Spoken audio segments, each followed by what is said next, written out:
जब दो देशों के बीच युद्ध होता है तो उन देशों के कुछ लोग तो युद्ध के समर्थन में होते हैं, लेकिन काफी ऐसे लोग होते हैं जो युद्ध नहीं चाहते और वो चाहते हैं कि जल्द से जल्द युद्ध का समाधान निकालकर इसे खत्म किया जाए।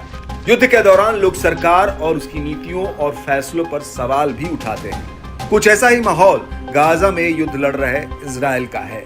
इजराइल बीते कई महीनों से गाजा पट्टी में हमास से युद्ध लड़ रहा है, जिसमें अब तक लगभग 33,000 लोग मारे गए हैं। अब इजराइल की जनता ने युद्ध से निपटने के प्रधानमंत्री बेंजामिन नेतन्याहू के तरीकों को लेकर विरोध प्रदर्शन करना शुरू कर दिया है। जनता ने बंधकों की रिहाई के लिए मशाल मार्च भी निकाला। इतना ही नहीं बल्कि विरोध के लिए सड़क पर उतरी जनता ने तत्काल चुनाव की मांग करते हुए नेतन्याहू से इस्तीफा मांगते हुए उनसे पद छोड़ने तक के लिए कहा। 4 दिवसीय सरकार विरोधी प्रदर्शन उस समय अराजक हो गया जब मशाल थामे और इजरायली झंडा लिए हजारों प्रदर्शनकारी यरूशलेम के आसपास के इलाकों में फैल गए और पद से इस्तीफे की मांग का नारा लगाते हुए प्रधानमंत्री आवास की तरफ बढ़ गए। वहां लगी पुलिस ने लोगों को रोका तो प्रदर्शन अराजक हो उठा।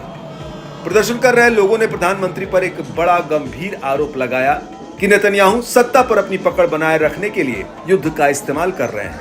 लोगों का यह भी आरोप है कि नेतन्याहू अपने राजनीतिक अस्तित्व के चक्कर में इजरायली लोगों के हितों को अनदेखा कर रहे हैं। नेतन्याहू का विरोध कर रही जनता ने बीते वर्ष 7 अक्टूबर को फिलिस्तीनी आतंकी द्वारा किए गए हमले को रोकने में सरकार की विफलता के लिए भी प्रधानमंत्री को जिम्मेदार ठहराया और कहा कि नेतन्याहू ने गाजा में हमास द्वारा बंधक बनाए गए लोगों को छुड़ाने के लिए पर्याप्त कदम नहीं उठाया।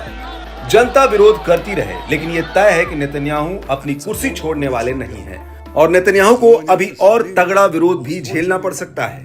दरअसल ईरानी वाणिज्य दूतावास पर हाल ही में बड़ा हमला हुआ, जिसमें ईरान के कई बड़े अधिकारी मारे गए।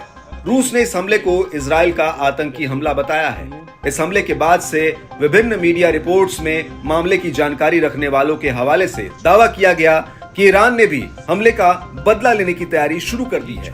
कहा यह भी जा रहा है कि ईरान 7 अक्टूबर की तरफ बड़ा हमला कर सकता है। जानकारों का कहना है कि अगर ईरान हमला करता है तो तीसरे विश्व युद्ध की स्थिति पैदा हो सकती है। इससे लगभग ये भी साफ है कि अभी यह युद्ध जल्द रुकने वाला नहीं है।